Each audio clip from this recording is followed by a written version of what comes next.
with I just would like to introduce myself. Well, first, actually, just welcome everyone to our event tonight, and like to introduce myself. My name is Howard Kibrick, and I am part of the an Albany Sustainability Subcommittee, and I'm also a participant in the the CDEV group on Facebook that many of you are familiar with, member there, and also a regional organizer for the Tesla Owners Club as well. So, and as well, of course, I am an EV driver, but really here tonight to celebrate Plug America's Drive Electric Earth Day. And again, by evidenced by the number of people who signed up, is that there is a lot of interest in EVs in the capital region. And to start with, our schedule tonight will really be that first we're going to hear some from some local representatives from various government and planning parts of the capital region, and then they'll be sharing just what's ahead for charging, what the state of charging is like now, and what it looks like in the near future, and as well. And then afterwards, we're going to hear from a panel of EV owners who are going to be sharing their experiences, what it's like to drive an EV, for those who are, and again, for those who are considering buying an EV. And of course, they'll tell us how much they love their cars. And then afterwards, we'll have after the first break with the panelists, we'll have a short Q&A, and then we'll have our main Q&A after the whole session. Again, how we can handle the Q&As tonight is there should be the question and answers box. If you could, just put your questions in there, and then we'll get them queued up and just ready to be answered. Whether again it's for the panel, for the panelists from the regional planners or from the EV drivers, but we'll have those ready to go. And actually, to kick things off, I would like to share my screen for a second. I'm just going to play a short video that is going to be, hold on a second here. Just a short video that will, here we go. It's from Plug in America, it's EV Basics 101, again, just for newcomers to the EVs. Let me play that, it's about 4 minutes, and then we'll jump to our panelists. Before we begin with our electric vehicle basics, I wanted to tell you a little bit more about who Plug in America is. We are a national nonprofit organization that was founded in 2008, and our members are passionate plug-in electric vehicle drivers. And we are the leading national voice for promoting and accelerating the rollout of plug-in cars. We have the world's deepest pool of experienced electric vehicle drivers with many years of experience and millions of electric miles driven. We have numerous programs, including policy and advocacy, PlugStar and consumer engagement, National Drive Electric Week, and Drive Electric Earth Day. Now to head into our electric vehicle basics. An electric vehicle, or EV, is any vehicle that can drive on electricity from a wall plug or charging station. An all-electric vehicle only uses electricity from a wall plug or charging station. It can't be fueled with gasoline. A plug-in hybrid vehicle can use electricity from a wall plug or a charging station and can be fueled with gasoline.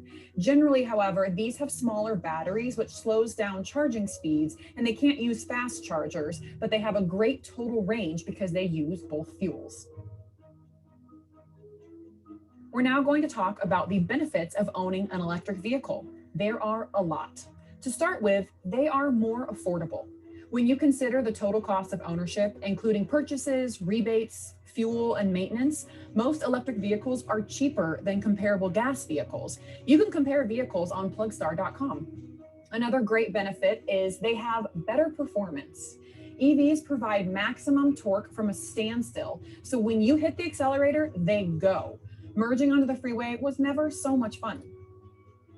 They also have less maintenance.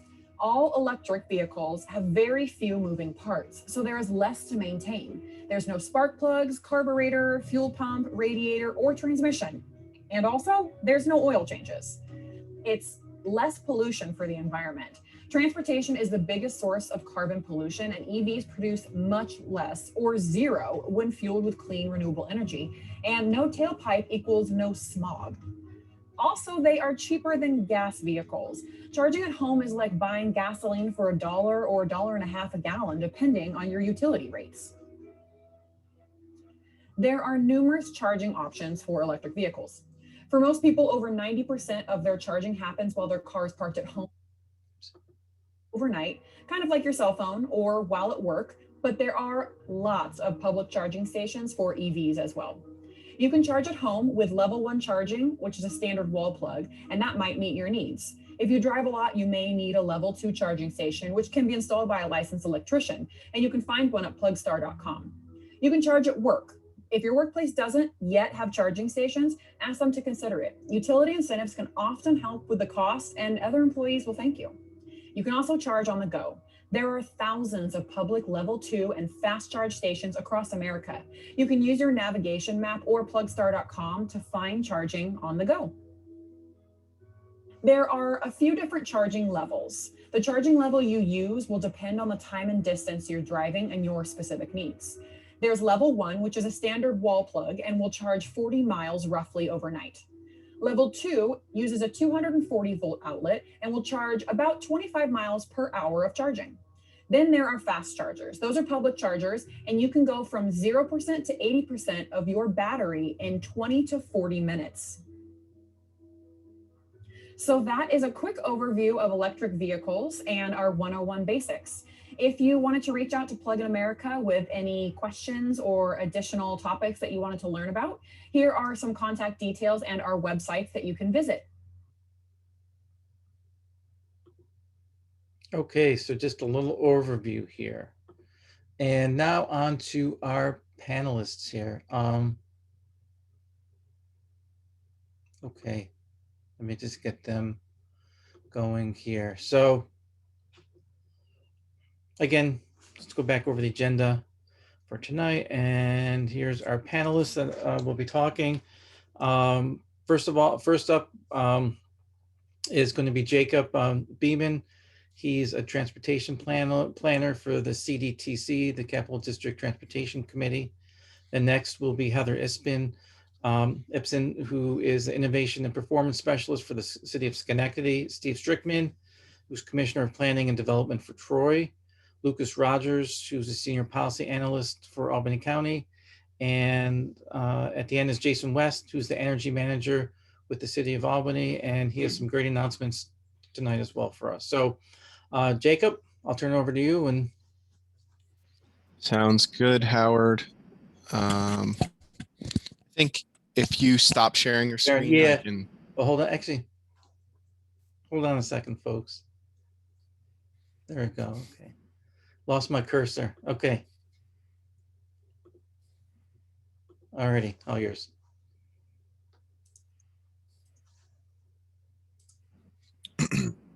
All right, so screen sharing. Okay, so thank you, Howard. So my name is Jacob Beeman, Transportation Planner with Capital District Transportation Committee and Coordinator for the Capital District Clean Communities Coalition hosted within CDTC.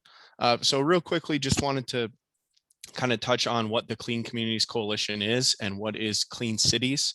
So Capital District Clean Communities Coalition is a branch of a U.S. Department of Energy program called Clean Cities. And Clean Cities is a nationwide program that works to advance energy and economic and environmental security of the United States by really reducing our petroleum consumption, reducing greenhouse gas emissions, and reducing overall dependence on imported petroleum. And how we do that is through working with our local stakeholders at a grassroots level, stakeholders being primarily public and private sector fleets who are interested in adopting alternative fuels, and working with them and putting them in connections with industry experts to help them transition to alternative fuels, whether that's infrastructure, and in this case, electric vehicle infrastructure installers, or potentially other fleets from around the country that have already made that transition to help them move through the process, or vehicle OEMs to help kind of educate them about the technology. What we do as a coalition is primarily work in education and outreach events, like as I mentioned, to help our stakeholders navigate the process of adopting alternative fuels. So some of the work that we've done in the past years is our Capital District Zero Emission Vehicle Plan, which really works to highlight the conditions for electric vehicles in the Capital District and highlights their growth over time. Last year, we also worked on a municipal electric vehicle readiness workshop, which was a series of webinars primarily targeting our municipal stakeholders to help them learn about the tools that are available through zoning and code regulation to make it easier for developers to install electric vehicle charging infrastructure, or even potentially require them to install electric vehicle charging infrastructure with new developments. We've also held last year, kind of starting to move into the heavy duty electric vehicle space, and held a webinar with our other Clean Cities coalitions within the state of New York, and had a statewide electrifying medium and heavy duty vehicles webinar. Presenters for that included a series of OEM electric vehicle truck manufacturers, as well as some heavy duty infrastructure engineering companies, to kind of highlight the needs and what's really necessary to begin to transition a heavy duty electric fleet on the utility side. So a number of different ways that we reach out and connect with our stakeholders and try to promote the growth of electric vehicles. And so, along with all that planning work that we do, we're able to kind of compile that data and kind of track the growth of electric vehicle registrations and electric vehicle charging infrastructure throughout the region over time. So, kind of being the more regional voice on this panel, and not connected to any one particular municipality, I kind of just wanted to kind of briefly touch on the growth of electric vehicle registrations and charging infrastructure throughout the region. So our first electric vehicle charging plan was released in 2016. So that's kind of like the baseline data that we use when we kind of talk about infrastructure and electric vehicle registrations. So in 2016, we had 831 registered electric vehicles in the Capital District. And the Capital District in this case is Albany, Rensselaer, Saratoga, and Schenectady counties. And 165 public level 2 charging outlets. So that's kind of the basis as we're looking at 4 or 5 years ago. Over time, we can kind of see a pretty significant growth in electric vehicle registrations throughout the state, with over 60,000 registered EVs right now across the state of New York, and about 44% of those being full battery electric vehicles, and the remaining 56% are plug-in hybrid electrics. So although that kind of market share is growing, it's still just a little less than 1% of total light duty electric vehicles statewide. So still a very small piece of the pie when we're kind of talking about electric vehicles compared to traditional gasoline vehicles. So now we see that same chart here for the Capital District, and kind of see a very similar growth with values of just over 3,000 or 3,800 registered electric vehicles in the Capital District. So again, seeing some pretty significant growth when we're looking about 10 years back. However, we're still less than 1% of light duty electric vehicle fleet, or total light duty vehicle fleet. So although we're moving in the right direction, there are still a lot of opportunities to be had in terms of education and outreach, and kind of continuing to have events like this to promote electric vehicles and their benefits, and kind of talk about the existence of charging infrastructure so that people know that it is available. So now we're looking at charging outlets, the growth of charging outlets over the past 10 years. So of course, similar to ownership, we're seeing an increase in total charging infrastructure. And so right now in the Capital District, we have about 764 outlets as of the end of 2020. And that's public level 2 charging outlets. So one of the big things that we like to note compared to that 2016 data is that in 2016, there were just over 150 public level 2 outlets, but there were 0 DC fast charging stations.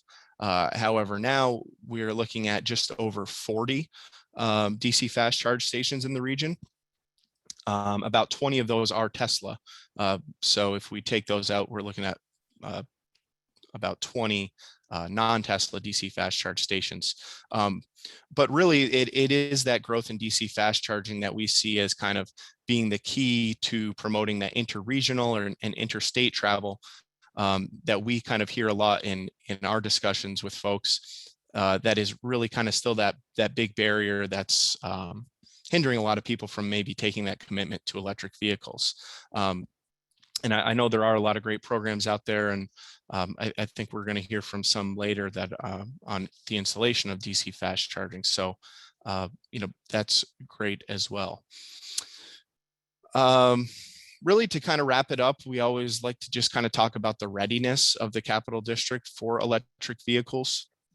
The data shows that we're moving in the right direction, but there's obviously still,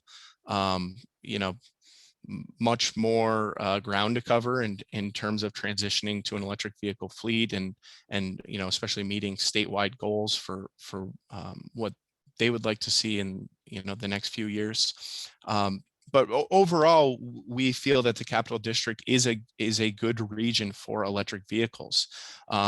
There's various incentive programs, obviously at the state level, to help the average consumer purchase an electric vehicle and charging infrastructure, as well as more recently some statewide incentives for heavy duty electric vehicles and infrastructure, which we're beginning to kind of see some more interest from, especially on the municipal side that may have some medium and heavy duty fleet vehicles that they might be interested in transitioning, especially if they've already started to begin with transitioning a light duty fleet. So, there is money out there to help, the average Joe as well as municipalities adopt electric vehicles. Also, there's the New York State Climate Leadership and Community Protection Act, which set some pretty aggressive goals for reducing greenhouse gas emissions in the state in coming years. But we feel that sets the state and obviously the Capital District up nicely for continued opportunities for electric vehicle adoption. We feel that these incentives and the benefits of adopting electric vehicles are not going to go away, and they're going to be kind of further further stressed as we go on and we get closer and closer to trying to meet these greenhouse gas emission reduction goals. And finally, in the Capital District, in some of our planning, we've also done analysis of average commute times and average commute distances and how they align with existing electric vehicles on the market. So using some data from a national household travel survey from 2017, we're able to find that the average commute distance in the Capital District is about 11 miles one way. So, just at a very high level to take a look at that, and we'll say we'll double it, and a 22-mile average round trip to and from work. Well, at the time, I think this was late 2019 when I looked at this data, so it may be a little different now, and probably even more so. But at that time, there was about 50 electric vehicles on the market. That was about like 70% of the electric vehicles at the time that had a full plug-in hybrid or battery electric vehicles that had a full all-electric range of 25 miles or greater. So, really, the majority of electric vehicles on the market today would likely be able to serve the needs of the average commuter in the capital district. That being said, there's your commute to and from work is not the, is not the only place that you take your vehicle, but it may be the primary trip for most that people take. So, I think we always like to stress that, there may be a perception that the electric vehicle technology is still, is still evolving and it's not ready yet, but it certainly is still evolving, but the existing technology is there today and it can meet the needs of most drivers in the region on a daily basis. So we always like to point that out, and that there's likely a vehicle available that, for those of you on the call that maybe haven't already adopted, it may be a good thing to, really kind of think about your daily commute and take a hard look at what is available, and there's likely something that could meet your needs. So that's all I have on my update. I've got a link here to kind of lead everyone in the direction of if you want to take a closer look about what we do at the Clean Communities Coalition, and a closer look at some of the projects that we've done regarding electric vehicles in the past few years. So I can actually throw that in the chat once I'm done sharing here. So Howard, I don't know if we're going to wait for questions. Yeah, I don't see any questions at the moment, but yeah, I think maybe let's run through the panel, and then we'll hit questions after the regional planners. So next up is Heather. So.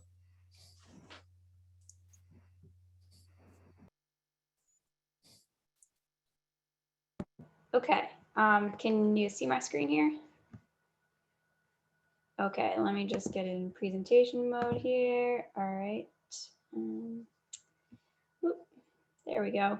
Okay, so I'm going to keep it pretty short and sweet. Just going to talk about the electric vehicles and our charging stations in the city of Schenectady. Which I should introduce myself to start. I'm the Innovation and Performance Specialist with the city of Schenectady.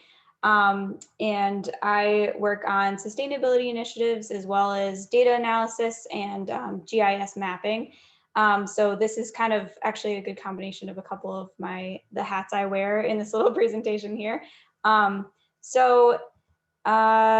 If just to give you some idea of what we've got going in Schenectady so far as of 2020, we've got 28 city-owned ports. So there are 9 charge point stations. And then we just installed 10 Livingston Energy Group stations right behind City Hall. So we've got 28 ports total. And then we've seen 815 unique driver IDs come through since 2018, I believe. And then we've used 29.5 megawatts of electricity for our chargers. We have 8 city-owned vehicles that are electric as well. Those were purchased in 2016 and 2017. And we're looking to purchase more, but obviously we're kind of trying to do a phased approach where we only purchase them when we need new vehicles. But we are planning on taking advantage of some of those grants that Jacob mentioned just now. And we've also saved 12 metric tons of CO2, which is really awesome. We're happy to see that. So as far as where are they located, they're mostly concentrated in the downtown area. And primarily that's because of where we see the most people parking and where the most, we have the most shops and places where people would stop and need to charge their vehicles or want to charge their vehicles while they're doing other things. But we do have we have one in Central Park and we have one on Upper Union Street as well. And we're hoping to expand into other areas as we kind of see there might be a need. But this is kind of where they are right now. And as I mentioned, we just got 10 new ones behind City Hall. So we will see how much use those ones get as time goes on, but they've only just been activated. And as far as numbers here, as compared to 2018, we dispensed 8.3% more energy in 2020, and charging sessions, so the total number of people that charged, increased by 2.6%. So it's not like a huge amount since 2018, but it's still great to see the numbers popping up. And I think the only reason that 2020 was a little bit less was probably a lot because of COVID. We had a lot less local travel going on. And people just weren't out as much. So we're hoping to see that bump back up in 2021. So our net positive impact so far has been that we've saved 44,161 kilograms of greenhouse gas emissions from entering the atmosphere. So that's about equivalent, according to the EPA, to planting 1,132 trees and letting them grow for 10 years. So that's pretty exciting to see. And obviously we'll just keep growing that positive impact as time goes on. And as I mentioned, we just installed these new charging stations behind City Hall. And we were happy to partner with a local company called Livingston Energy Group that's kind of up and coming in this business, as far as I understand. And we made use of both National Grid's grants to install these stations, and as well as NYSERDA's Charge Ready New York. So we were really grateful to have funding for that, and we're going to be looking to install some more, as I said, and especially as we expand our fleet. But the other great thing that I should mention is our charging stations are all free in Schenectady. We have considered a couple times maybe implementing a small fee, but right now it's not a huge financial burden on us. So we would rather just have everyone be able to charge for free. So that's how it is right now. And hopefully it'll stay that way for a while longer. So yeah, that's pretty much all I have. And if you have any follow-up questions for me, my email is right there. We do have a webpage dedicated to electric vehicles. It contains the same infographic that this presentation was based off of. So if you want to get a better look at that, I can put that in the chat too. Okay, thank you, Heather. No problem. And yes, please take advantage of Schenectady's free charging. We love it. So now on to Steve Streichman from the city of Troy. Okay, thanks, Howard. I'm just going to assume that my screen is up there. So I came to Troy 5 years ago from the city of Schenectady, and at that time, Troy's infrastructure was basically zero. And I just want to give a shout out to NYSERDA and the Capital District Regional Planning Commission, NYSERDA through their Climate Smart Community Challenge, which awarded points and grants based on implementation of certain high priority green actions, like adopting a unified solar permitting system, energy training for our codes officers. So there were a number of things that we could do that made us recipients of a grant to do a lot of what we did. And the first thing that we did was we installed one electric vehicle charging station through a grant from NYSERDA in the State Street garage. And just like Heather's in Schenectady, all of the charging stations that are publicly owned right now in Troy are free. So we installed one, and that got us to the point of getting a $180,000 award from NYSERDA to do green infrastructure. And it's great because cities are always a little strapped for resources. All of our code officers were driving vehicles that were hand-me-downs from the police station, that were confiscated vehicles that were getting 12 miles to the gallon, and they're driving nowhere all day long. They're driving around the city. So if they go 10 miles, that's a lot. So we were able to buy 5 new vehicles and 4 additional double-headed charging stations, or 5 additional double-headed charging stations through that grant. And you can see we've got up in the Green Island Bridge now, Green Island Bridge parking lot, which is just north of the Central Business District. There's 4 charging stations here, and we have an additional one on the 3rd floor of the 5th Avenue garage as well. And so obviously we save maintenance costs, we save fuel costs, and these are all available to the public. And it's not like the city vehicles are always there charging. because they only need to charge every other day. They're open on weekends. So again, it's a great benefit for the rest of the community. And we also have a few other locations where there are private installations, and I Google Earth this one and you really can't see it, so I had to put a red circle around it. That's one in the North Central, which is a economically challenged neighborhood in Troy. Down here, Rosenblum Companies working with Capital Car Share at the time, which was a public car sharing company. They installed a double-headed charging station there, which is open to the public. And there are numerous charging stations at RPI as well. So just, and I don't have any great statistics like Heather did. I don't have, but where we are going right now is the city is redoing its zoning ordinance, and the zoning ordinance was last updated in the 1980s. So what we are doing with this, and we should be adopting it in the summer, is we are requiring electric vehicle charging stations for off-street surface parking areas. So you can see there, any newly created surface parking lot with 20 or more spaces needs to provide at least 2 spaces per 20 surface parking areas. We have a whole process they can go through with to provide less parking. They can do a traffic demand management plan, and they do that, but we're still going to require that at least they put the infrastructure in to be able to upgrade to have EV charging stations in the future. So if they're putting in new parking lots, it's not like they're gonna have to dig them up again to run conduit underneath them. So we're requiring that to get them in line for future development. And for structured parking, we will be requiring 10% of all parking spaces to be electric vehicle accessible. So that's what we're doing with electric vehicles. We are doing other green things as well. The zoning ordinance is requires bicycle parking spaces. I mentioned the traffic demand management plan. And we are also right now looking to create a district geothermal distribution system in downtown Troy, starting along the river, that could service a lot of the new development we do down there. We have a grant application in for to the New York State Energy Research Development Authority for that. But I think that really helps us meet the community leadership, Climate Leadership and Community Protection Act goals as Troy progresses and develops.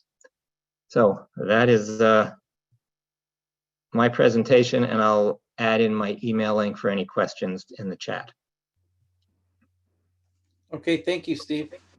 Appreciate it. And now on to Lucas Rogers from Albany County.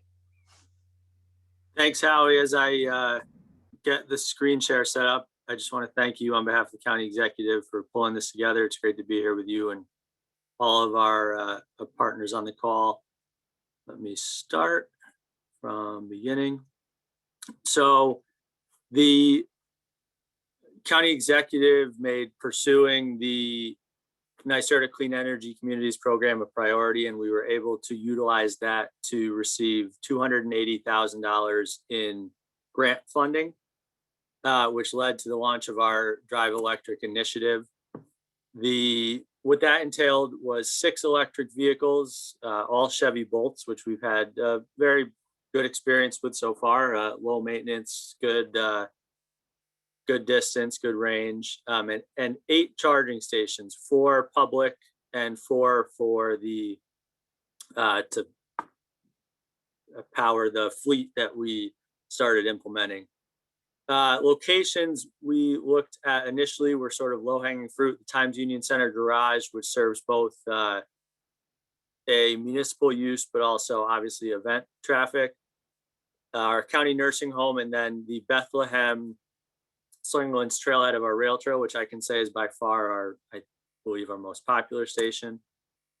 I thought this was kind of interesting. No surprise here. We all know what happened right around here. So this is daily charges for the last 2 years.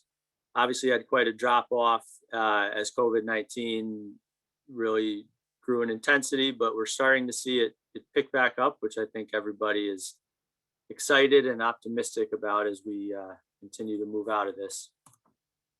lessons learned. This is a very busy slide, but really to sum it up, the biggest things we learned are obviously take advantage of all the available resources. There are many at our disposal as municipalities to allow us to continue to build out electric charging infrastructure.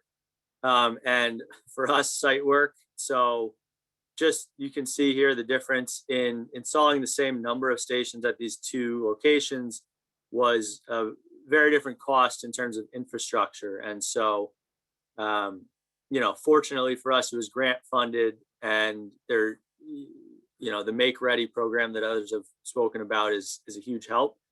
But that can show you the difference that site work can play in the project economics as we look to expand charging stations. So what's next? On the vehicle front, sort of transitioning from that initial pilot program to integrating EVs into the fleet on a more regular basis. And, you know, that takes planning. It's not just buying a car, it's buying the infrastructure. It's making sure we have the fleet charging stations. Exploring and integrating medium and heavy duty vehicles. This is, I think, definitely a priority. I say exploring just because a lot of the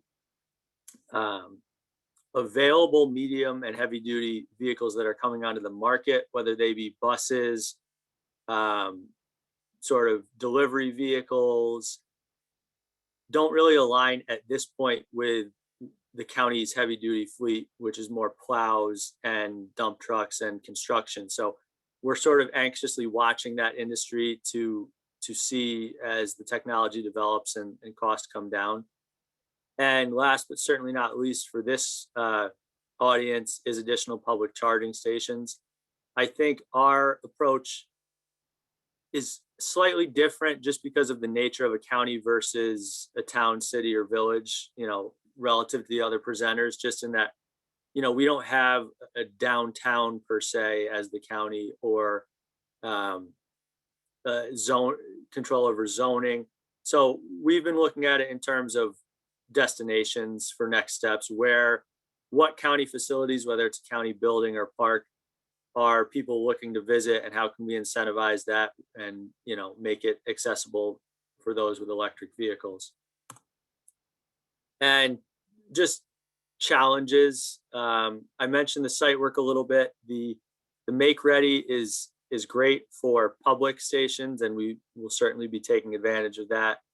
It covers 50% of municipal, and that leads to the next bullet, which is there's a lot of great grant funding for public stations, employer sponsored stations. The one thing that's sort of missing from a state or federal support area is direct funding for fleet charging stations. So that's, you know, one thing that we're looking at. As I mentioned, heavy duty vehicles. So we're fortunate to have a few companies here in Albany County that work in that space. We're certainly talking to them. And there is the NYSERDA truck voucher incentive program. So more to come on that. It's something we track closely. I think that's it. I tried to keep it quick to get us back on schedule, but looking forward to questions. Thanks. All right, thanks, Lucas. Appreciate it. And I do have to say that it's probably me who's using the rail trail the most out there. So, and I just have to throw out to the audience too. Just that, I mean, it is great because I mean, I think that's the whole concept of charging that people have to look at. You know, that you're able to exercise, enjoy, and enjoy the outdoors on the rail trail and charge your car at the same time. It's like, what a concept. You know, it's great. So, thanks for having it available. And yeah, glad to hear it's you're one of the many users. Yep, absolutely. And now on to Jason West from the City of Albany. Hi, everybody. Just a reminder too, I see there's some questions in the Q&A. We're going to get to those after, I guess after me. We'll do a round of questions, right, Howard? And yes. I saw you raise your hand. If you do your questions in the Q&A, we'll get to them shortly. I have the shortest presentation because the City of Albany is new to the EV world.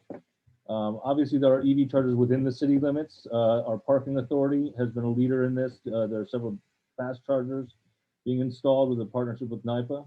But the city itself is just now getting into electric vehicles. And I have one slide I'll share in a second. But I wanted to give a little bit of background. Jacob had mentioned the Community Leadership and Climate Protection Act. If people aren't aware, there is a massive amount of, what's the word? Hope, promise for electric vehicles. You saw the current numbers. We're hovering at about 60,000 statewide. Just so you know, in order to meet the goals of the Climate Protection Act, the state of New York needs to go from that 60,000 EVs to 850,000 by the year 2025 is the goal. And to go from I believe, under 10,000 chargers statewide to 130,000 statewide by 2025. Obviously, that's a steep order, but that's the direction and that's the impetus in state government, and that has an impact at the lower levels as well. Here in the city of Albany, we've just finished our community-wide greenhouse gas inventory. So that's all the emissions within the city boundaries. And what we found was that almost 40% of all emissions in the city of Albany come from fossil fuel vehicles, come from tailpipe emissions from gas and diesel cars and trucks. So this is critical. EV infrastructure is critical for the city of Albany to meet our climate goals. It's critical for the state to meet our climate goals, and it's critical for quite possibly the continued success of humanity in the coming decades and centuries. So with that, the city of Albany is now, we announced yesterday, as a matter of fact, that we're installing 8 level 2 dual port chargers at various points in the city. And I'll share my screen to show you that, that list.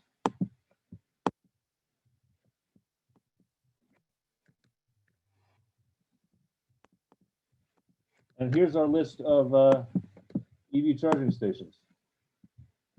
We have one going in at City Hall, one in a city-owned building at 200 Henry Johnson Boulevard in Arbor Hill, one going in at Ridgefield Park, one going in Warren Street in the South End outside the Radix Ecological Center.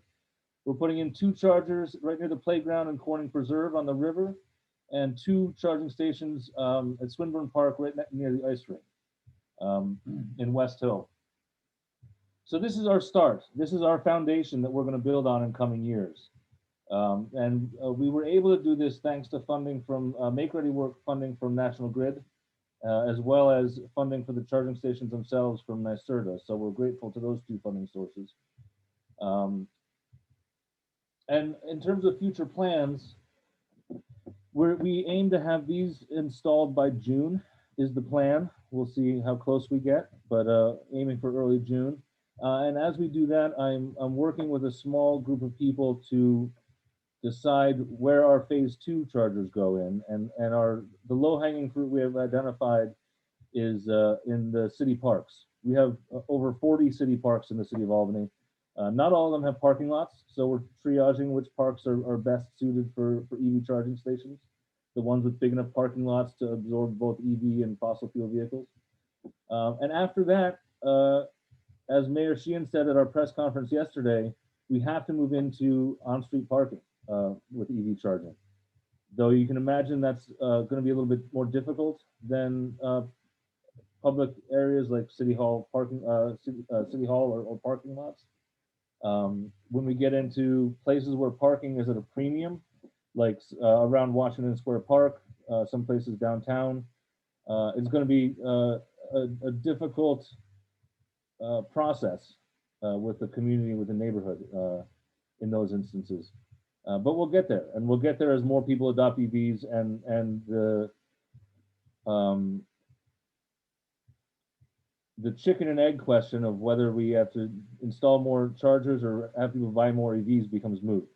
Because if you build the infrastructure, the range anxiety goes down, more people buy EVs, and then demand more charging infrastructure. So it's not a vicious cycle, what do they call it, a virtuous cycle of ever increasing reduction of emissions. So those are our plans in a very brief and simple nutshell.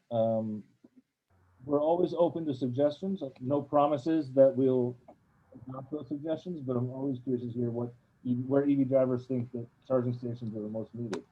And I'll put my contact information in the chat so people can get a hold of me. So thank you very much for coming out. Okay, thank you, Jason. Thanks for the update, for being again, a resident of the city of Albany. It's great to hear that things are expanding and moving in the right direction for EV owners. And yeah, I think just again, I think that's, we always hear the big concern for people who live in apartments, where am I going to charge my car? So I think, having them accessible, in the parks, without, especially with Albany, a lot of people do park in the park. So that would be fantastic. So thanks for the update. So actually moving on to some questions. There's several questions that have come in. So actually ones that, do at least plan or fit in with the planning committee. First one, just, I guess just a brief answer. How would you define a heavy duty vehicle? Is it the I mean, buses? I guess I can touch on that because I talked about it a little bit. I mean, I would say typically from what I've seen, it's usually over a class 4 weight class vehicle. I think that's usually around like 14,000 pounds, at least in the New York State truck voucher program. That's kind of what I'm referencing when talking about heavy duty vehicles. So I don't know if anybody has any other. Definitely, I've read different things about, and kind of different programs sometimes classify it differently. So Okay, very good. Thank you for that answer. And do we have an idea how many New York State, um, I mean, how many EVs New York State plans to purchase? Anyone know the answer? Okay, all right. Sorry, we don't have an answer for that one. Um, and okay, I mean, about for Schenectady charging stations. Since Kate, I know, is a big user. I mean, lives in Schenectady, and as a user, would you Yeah, like to? sure, Howard. I can take that one. Sorry. Sure. Yeah, I'm looking at the question here. It says, what's the reality of being able to charge your EV at one of the free stations in Schenectady and Troy, and as well as the one where is Schenectady, do they have any fast charging? The answer to both, in my opinion, is yes. Schenectady County does have a level 3 fast charger in the city of Scotia, which I know for our family is a game changer. It's right off of 890, close to the highway as well. So that's currently, and Heather, you could pop in on this one too, but that one is currently a free level 3 fast charger, which is pretty convenient. And then as far as Schenectady and Troy, that's kind of where our family is back and forth all the time, and all the charging stations are generally accessible. One of the things that I don't think we've touched on so far today is the plug share apps and some of the courtesy that EV drivers use, that when you check into your charging station, you kind of make your own reservation on the app so you can show people in your community, other EV drivers, that you're plugged in and how long you're going to be there so people can plan ahead. Okay. Thanks for that answer. And I will say that's one thing I usually don't do very often, but I have to. So. Okay. So thanks for the answer. As far as tests, I mean, I know there was a question, just the difference between Tesla. Let me just see. There was a quick answer that was given in the chat, but again, just briefly again, yeah, Tesla, I mean, you'll hear about Tesla superchargers. They are probably, I mean, they are quick. I mean, the example I will use that it takes me about 25 minutes to get about 180 miles of range. So again, when you're on a trip, that's just perfect, because by the time, you stop, I mean, I'll always use the example, if you go out west of Buffalo, you stop at the casino out there in Waterloo. They have superchargers there. So you quickly run in, you go to the bathroom, you order some food, a couple of minutes on the slot machines, you're back in the car, you eat. That's 25 minutes and you're back on the road. So it's really, I mean, it just, works really smooth. So, but again, that's the Tesla, network. But again, I mean, I'll be honest, I haven't used any non-Tesla superchargers. So, I mean, maybe even a little in the presentation, I'm sure some of the non-Tesla owners can kind of jump in and share some of their experiences there. And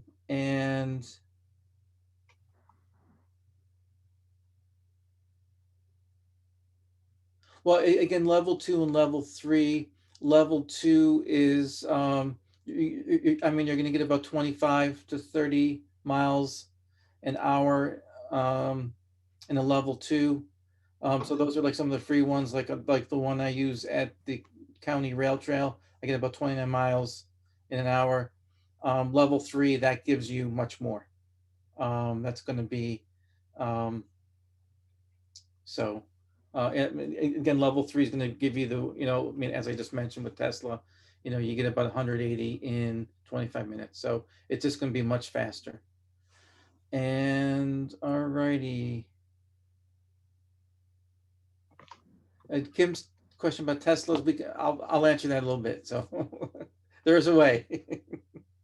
All right. So actually, why don't we get on to the panelists? Why don't we get on to the drivers? And actually, let me just kind of do one more quick screen share here. Because there's just a quick chart that might answer some questions for some of the I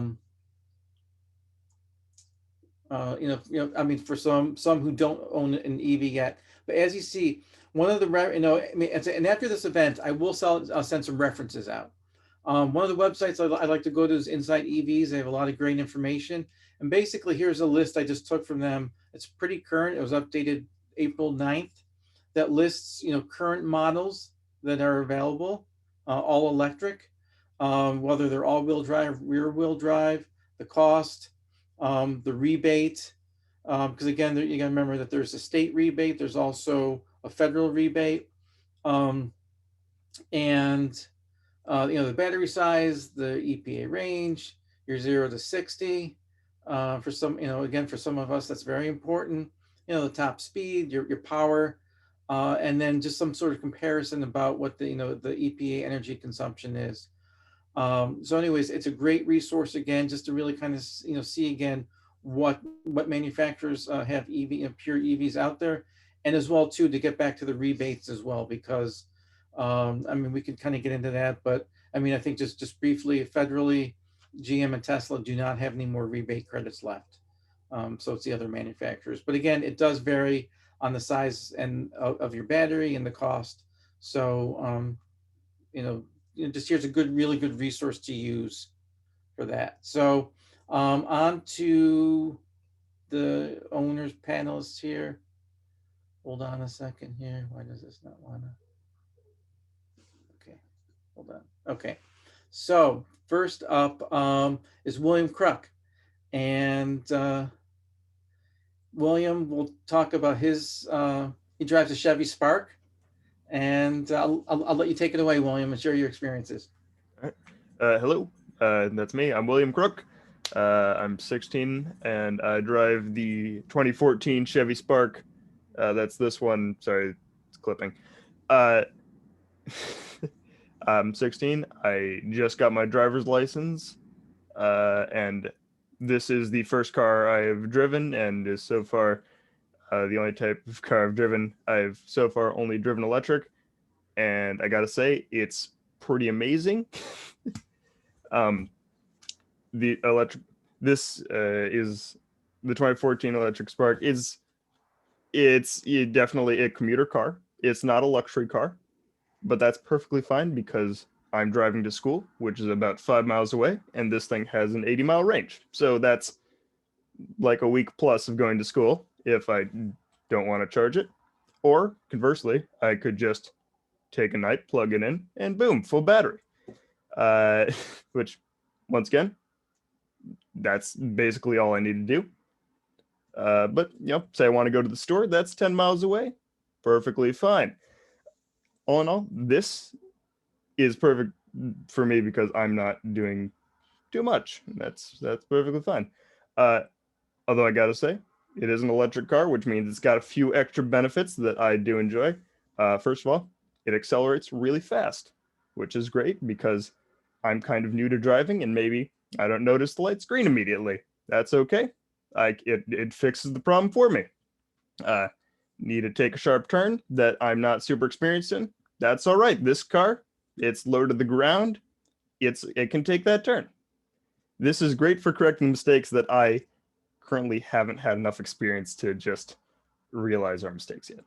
And that's perfectly fine. I enjoy not crashing my car. That's basically where I am at this point. It's a great car. Get this car. Alrighty, thanks, William. And again, I think the great story for for William here is that his first car is an electric car, and hopefully he will never have the experience of driving a gas-powered car. So that's a great story to tell, and part of the new generation here. So excellent job, William. Okay.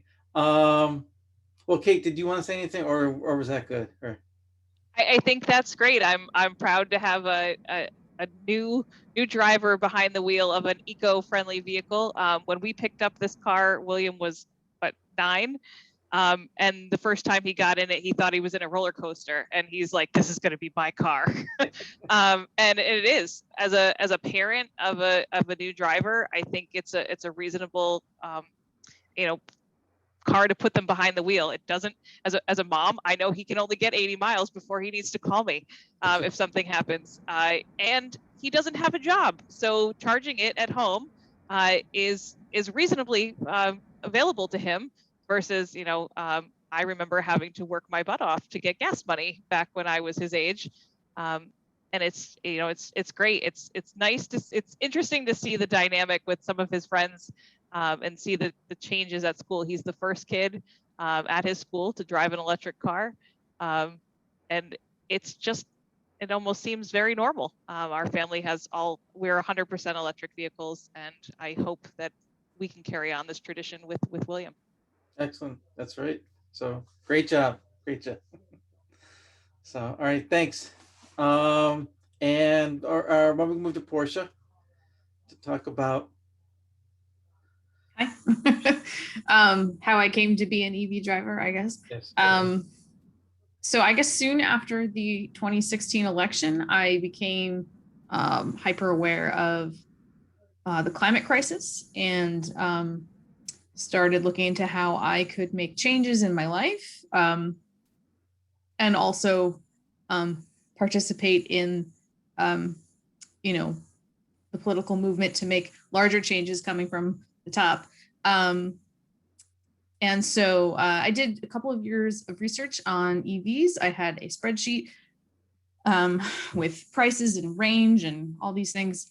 And then finally last summer, August, we were finally in a position to trade in one of our gas cars, and I got the blue car that's here behind me.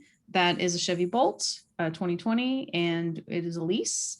And we were so happy with that. So it's been my thing, not really my husband's thing, the EV driving, although he has gotten quite into it.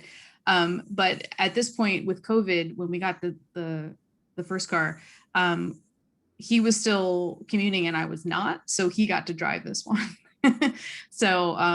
So I had the remaining gas vehicle, but wasn't really going anywhere with it. But I fell in love with this car so much that 3 months later, we got this Bolt, which is not a lease. We bought it used from Carvana. It's a 2017. It's a Premier. So now that he drives that one and I drive this one. And the best part about this is that we have spent very little money operating and maintaining these cars. I did a calculation just today. Actually, I was curious, and I exported my transactions from my bank account for the past 3 years and sorted for gas and fuel, and then summed that all up and found my average monthly costs in gas when I was driving gas cars. And it was more than my lease payment for this car. So we're saving a lot of money. We rarely pay to charge our cars. I know Stephen had mentioned chargers on RPI's campus. My husband works at RPI, so he charges on a level 2 for free. About every 3 days he'll do that. And then we do not have a home charger. I have a level 1 that I can use if I need to, but I typically just charge around town, which is Niskayuna or Schenectady. So I've actually used many of the stations that have been mentioned here today.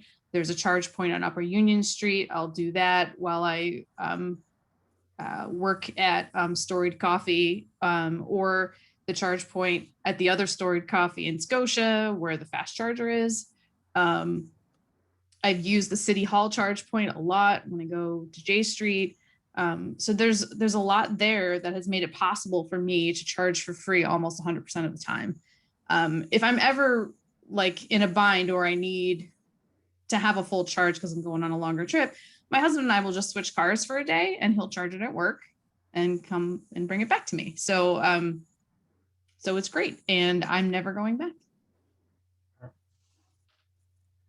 Alrighty, thanks. Yes, and well, just and a quick explanation for those who aren't familiar with level 1. That's your that's your typical 110, outlet in the house. So again, again, I always have to use the Tesla comparison for me. That gives me about 5 miles an hour, which is pretty slow. So that I use when I visit family. I mean, again, Tesla holds about 300 miles.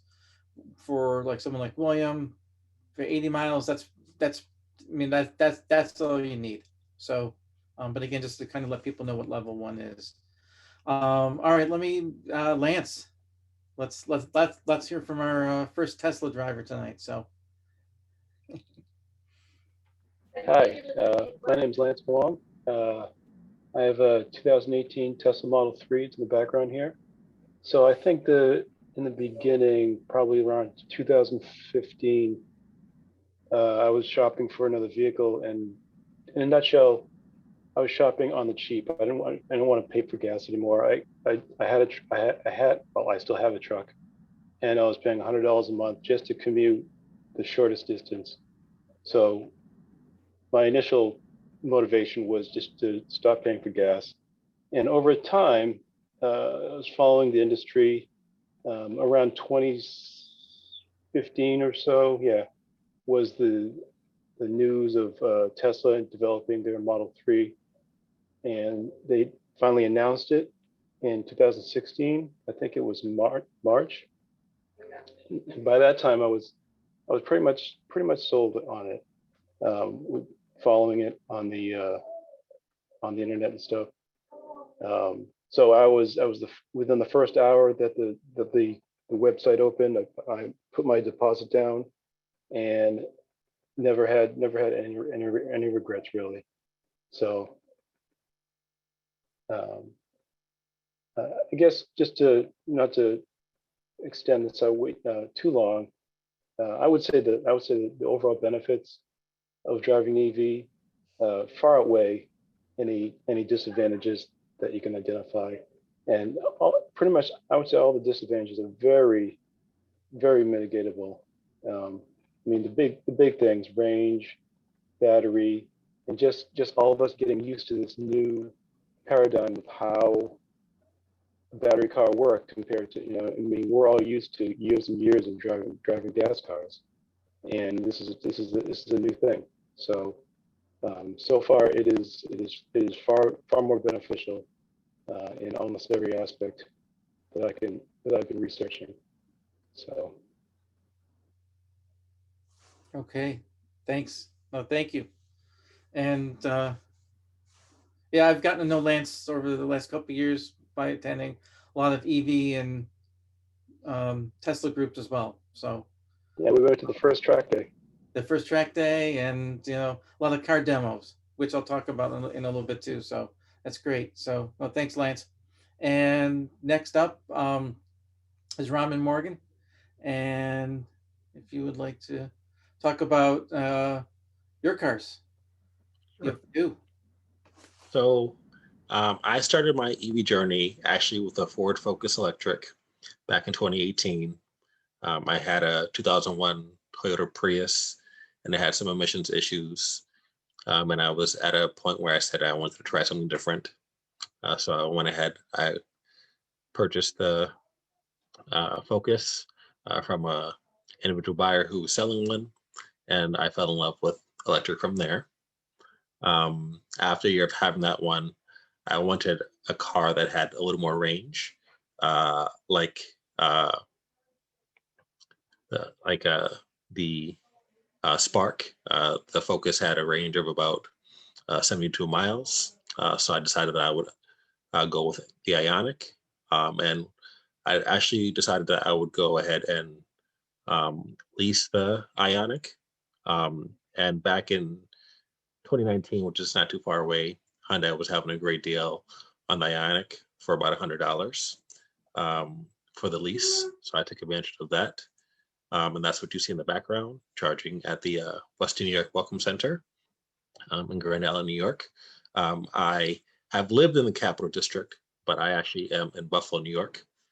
So I've taken the Ioniq, which has a range of about 125 miles from Buffalo all the way to Connecticut, all the way to Washington.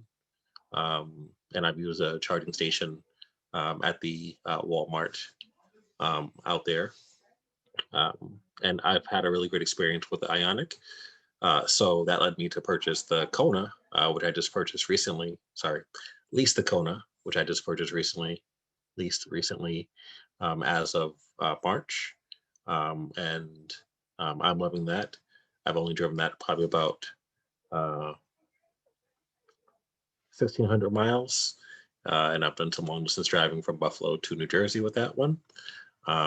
And I would have to say that if you're in the market for a electric vehicle and you're uncertain about whether you want to make a purchase, I do recommend leasing, as there are many good lease deals for new vehicles from many manufacturers.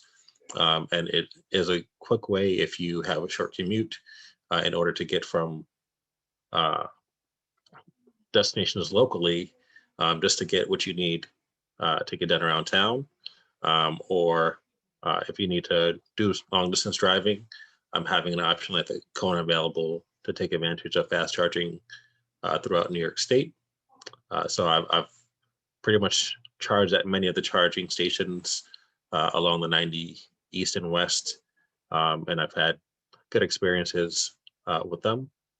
So if you have questions about long distance driving, please put them in the chat, and I'll be happy to answer them. Thank you. Alrighty, thank you. And last, well, Patrick, do you want to say a couple of words, since Patrick is a Bolt owner and also a Model Y owner. So again, he can give that little experience between, having a Tesla and a non-Tesla. So. Sure, Howard. I hope I can stay on. My internet is unstable, they tell me.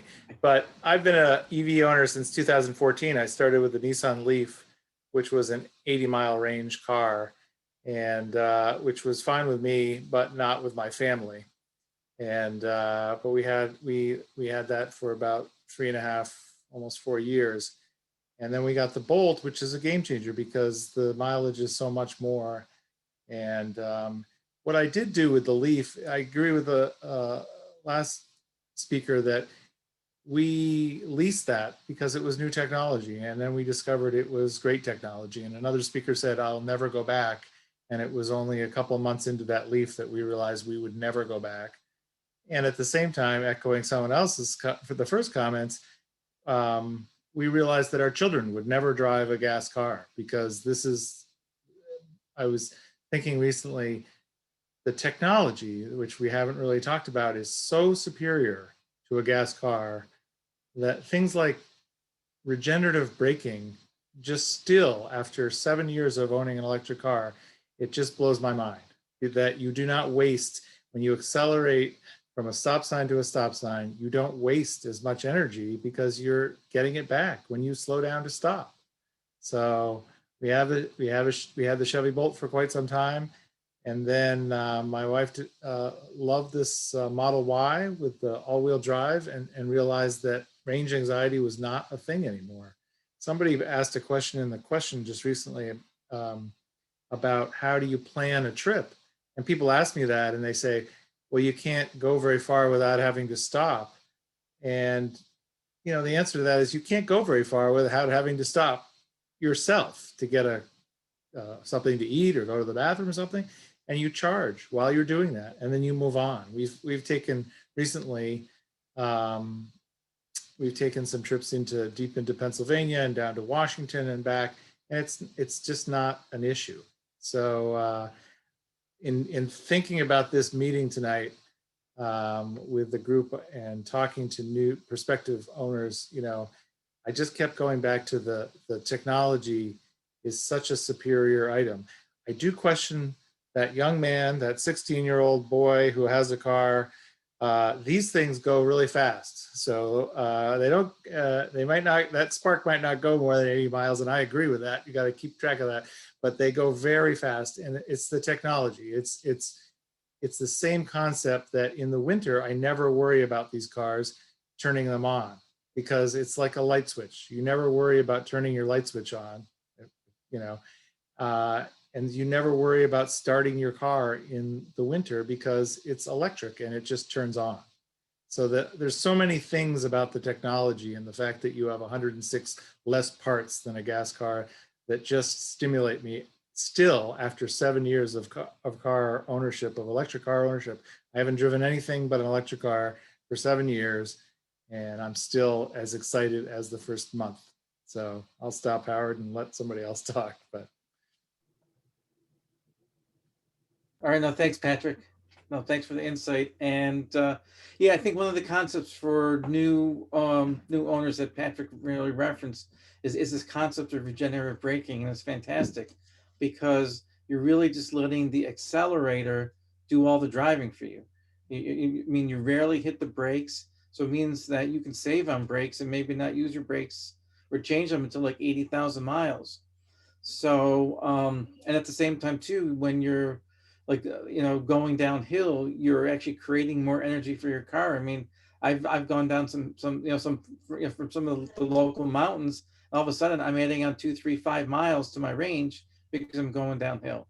Now, granted, yes, when you go uphill, you lose as well, but still it's just this great concept of, wow, my car is actually creating energy by going downhill and adding to my range. So, just one more of those unique features of electric cars. So anyways, well, we're up about 8:16 now. And we started a couple minutes late, and there's still a few unanswered questions. But yeah, I was going to say, I'll kind of go through a couple more, and if anyone wants to chime in too, and I know some have been answered. But I mean, I think let me just kind of jump into the one on driving Teslas. I know Lance kind of answered that. Maybe I'll answer it a little bit too, but just about Teslas. Okay, so there is a New York State law that does not allow manufacturers to have stores or dealerships without being franchised. So that's a New York State law. So that affects Tesla. That's going to affect Lucid. That's going to affect all of these, all of these new EV companies that are coming out. Because again, they're owned by the companies. There is no actual dealership, so no middle person to handle. Because the theory is that the person in the middle is going to handle complaints and be separate from from the corporation as far as settling any disputes. So I'll kind of leave it at that. But there's a law. So there are only, but of course, New York State granted an exception for Tesla. So there are 5 stores downstate for Teslas. The closest in Mount Kisco, where we've all gone if you bought a Tesla. And that really, so again, if you're in Buffalo, that really hampers you because, I mean, you really got to drive far to get a new Tesla. So anyways, but again, we do have a local club, or we do have a statewide club for Tesla owners. We have a local chapter. If you reach out to, if you reach out to Lance or myself afterwards, I mean, we're always happy to show off our cars and Patrick as well. I mean, if you really reach out to any of us, that we're willing to show off the cars, and the group is as well. And occasionally Tesla will have test drives in the area. They had one in February. So they do like to come back from time to time, meet at Cross Gates or Colony Center and let people test drive the car. But if you're interested, you can reach out to us afterwards. And as far as I have a question about a bike rack or a roof rack. Um, I mean, again, I don't know if anybody has any experience with this personally. We just got the Model Y that has the bike mount on it. So I've really only driven locally so far with it. I haven't driven very far, but from what I've read online, you just have to be aware that I think it does lose some range. So I don't know how much, per se, but I think the wind that gets created does affect mileage. So yeah, it probably depends on the weight. So anyways, just a question about comparing costs of Tesla versus other charging stations. It's probably comparable. Tesla charges like 26 cents, what we call a kilowatt hour. That's the measurement. And but again, I mean, obviously we said some are free, but then there are some, I mean, some private chargers might be 10 cents a kilowatt, 15 cents a kilowatt hour. But I've seen some at 30 as well. So, but again, Tesla is comparable. And one of the things that Tesla owners love to do is give out their referral codes. And basically, if you swap referral codes, you get free charging. You get 1,000 free miles. So that's one advantage of being a Tesla owner and sharing your story. It's a way to pick up free supercharging miles and be able to travel for free. I have paid very little from Tesla supercharging stations because I get the free miles. And let me see. I think everything. And thanks for Hey, everybody Howard. answering the questions. Yes. Yes, I just wanted to answer one question for Sure. Kate. She had asked about planning longer trips with their EV and ones where you couldn't get there on a charge. So typically, someone else has this. Emily had asked us about whether you use PlugShare. You can use PlugShare to plan your trips. That's what I usually use. And then there's a app also called a Better Route Planner that you can use. It's abbreviated ABRP. And those help you plan your trips really well. But one thing I would say that's important is when you get your electric car, definitely take your car out for a range test to kind of see what that range is like. Because between summer and winter, your range can differ. So when you use either app and it gives you the range estimate, it's going based on what the EPA range is. And in the winter, if there's a rain trap on your vehicle, then you may have to go ahead and take consideration to stop sooner than that charge. Typically, I have not had an instance where I couldn't get to a charger just because when I had the Focus, it was very um,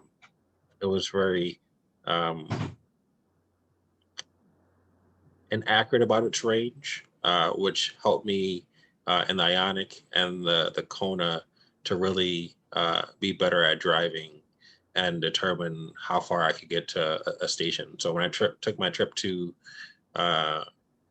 Connecticut, at the time with the Ionic, from Buffalo to the first charging station, there was a range of 108 miles. I did it in the winter, and my car told me I had 122 miles. And unfortunately, I like to live on the edge of whether or not I can get to a charger. So I got to the charging station with about 3% of range. For most people, they would not want to do that. It would freak them out. And that's where people get range anxiety. But that was 2 years ago. Since then, a trip from Buffalo to Albany, now there are stations in Fairport, New York. We have 2 stations on the Thruway that you can stop at. So that trip is a lot different now than it was 2 years ago. And one thing you should be aware is Plug Share is definitely a go-to for a lot of EV drivers, just so that if there's availability of multiple stations, it's used as a resource to make sure that you can see that other drivers have checked in to make sure there's no problems with the station before you arrive. So that helps with planning to a degree. And I think just to add one more thing too, as far as planning trips, is that a lot of times too. I mean, there's of course there's a lot of great online forums, Facebook and there's other chat rooms out there. So if you have a question about planning a trip, within this community and these groups, there's somebody who's planned that same trip or done it and really can give you some feedback. So and that's why again, as I'm looking at the time here, I don't know if we have any more questions. I